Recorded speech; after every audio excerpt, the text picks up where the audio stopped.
Bismillah ar-Rahman ar-Rahim. In the name of Allah, most gracious, most merciful.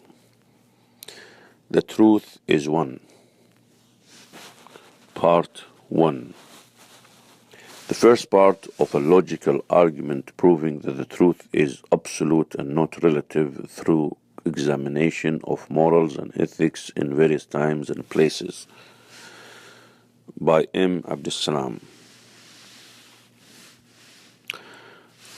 Often when discussing religion, one hears the statement that none has the right to judge anyone else's beliefs or that religion is a person's private matter, and we cannot say that it is wrong or right.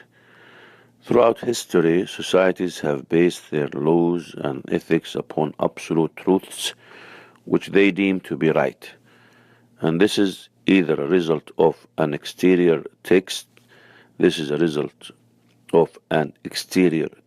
regarded as supreme, or of the trait found in the innate nature of humans that causes them to see certain things as good and others as evil. Humans, to a limited scale, can see certain things as good and evil. For example, all humans left to their natural state without perversion of the mind will see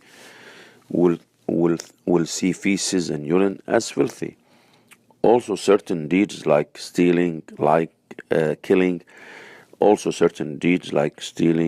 and lying are also known to be evil, while truth, sincerity, and honor are seen to be lofty. This is a result of a trait that was created in all humans, but as mentioned above, this sense is limited.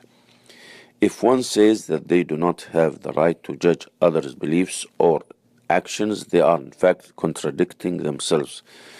If you were to ask many of these people whether killing infants or suicide is correct and acceptable, they will naturally answer that it is not. But when we look into certain societies, such as some religions found in Central America, infanticide was seen to be a way to draw near to their gods. Also today in Hindu religion, it is praiseworthy for a wife to kill herself after the death of her husband. If they truly believe that religion is something left to the individual and that none have the right to interfere or judge them, then this would necessitate allowing that killing babies is something which is correct to those who believe it is praiseworthy, and that people have no right to judge them. If we were to bring this issue to an individual level, we would see that each person has their individual perception of good and evil, whether this perception is based upon religion, law, culture, or individual contemplation. One might believe that it is perfectly acceptable to commit adultery, while another might think it is to be wrong. One might believe that it is permissible for them to indulge in narcotics since it is their own body, and others might believe it to be a crime. None would be able to say that anything is right or wrong, and all people would be left to their own devices to believe and practice what they perceive as correct. If we were to implement this belief in society, we would have a community based upon anarchy where no laws could be legislated nor executed, for law is based upon the principle that certain things are to be good and others are evil. If one were to say that there are certain truths agreed to by all humans which can be used to legislate laws, this statement is true to a certain limit, as we stated that all humans do naturally have a trait to know right from wrong in a limited sense. But as seen, this trait many times becomes perverted through environmental, psychological, or religious factors, in that certain acts which were at one time seen as evil and immoral are later seen as sound and acceptable, and some things which do not accord to human nature are seen to be the keys to salvation. This can be clearly observed in democratic societies which base their laws on the majority. We see that many things which were considered to be outright absurd or immoral are now socially acceptable, to the extent that if one holds a different opinion in regards to the issue, they are seen as outcast.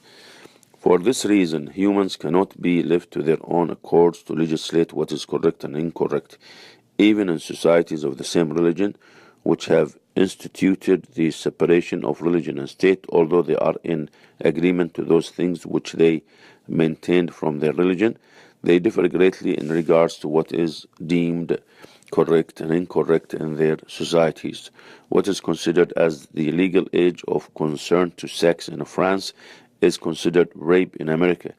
While abortion is legal in one country, it is a crime in another. And when homosexuality is seen as a valid way of life in one society, it is seen as a grave sin in another. So if we now say that the truth is absolute and one and is not relative to each individual and society, then the next question is, what are the morals which make truth manifest, and who is to decide them? What are the laws which should be implemented in society? Should they be decided? Should they be decided by lawyers and judges who have reached a level of legal enlightenment, politicians who usually make decisions for their own benefit or the benefit of their own countries, or philosophers which have come to know the universal truths through their own contemplation? As seen earlier, humans cannot be left to decide these issues lest there be catastrophic results, as seen today in many societies ridden with numerous ills. The only one who has the right to legislate right and wrong is the one who created us and knows what is best for us, and that is God Almighty. It is God who created the world, and it is God who set the scales of justice. It is God who is perfect, and it is God who has no faults whatsoever. Most of our discussion has dealt with the issues of belief which deal with morality and deeds, but what is even more important is those beliefs which deal with God, and this will be discussed in the following article.